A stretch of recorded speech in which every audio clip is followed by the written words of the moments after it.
350व्या शिवराज्याभिषेक दिनानिमित्त महाराष्ट्रातील विविध शहरांमध्ये शिवशस्त्र शौर्यगाथा प्रदर्शन आयोजित करण्यात येते।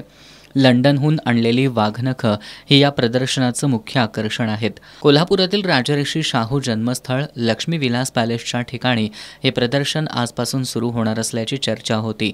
त्यानुसार महापालिकेच्या प्राथमिक शिक्षण समितीच्या प्रशासन अधिकाऱ्यांनी परिपत्रक काढून कोणत्या दिवशी मुलांना घेऊन हे प्रदर्शन पाहण्यासाठी जावं याची माहिती दिली होती।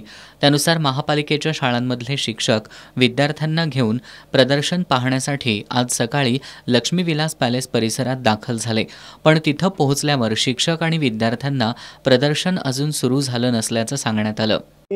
जे ऐतिहासिक आणलेले आहेत ते आमच्या बावडा एरियातील 5 ते 6 शाळांना परिपत्रक होते की आजपासून दररोज 300 विद्यार्थ्यांनी घेऊन इथे येऊन ते प्रदर्शन मुलांना दाखवून यावं।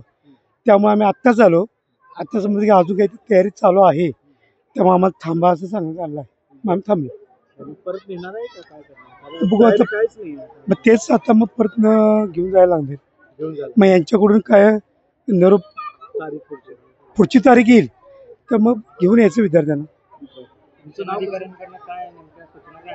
सूचना आम्हाला जे आले परिपत्रक की ऐतिहासिक वाघनखं आपल्या लक्ष्मी विलास पॅलेसमध्ये आणण्यात आले आहे आणि सर्व विद्यार्थ्यांना ते प्रदर्शन जे आहे ते दाखवण्यात यावं आणि शिवाजी महाराजांचा जो इतिहास आहे त्यातला हा एक भाग आहे आणि त्यामुळे आम्ही विद्यार्थ्यांना आणलं। मुलांना परत घेऊन जाणार हो, आता तारीख किती ते किती दिली तारीख?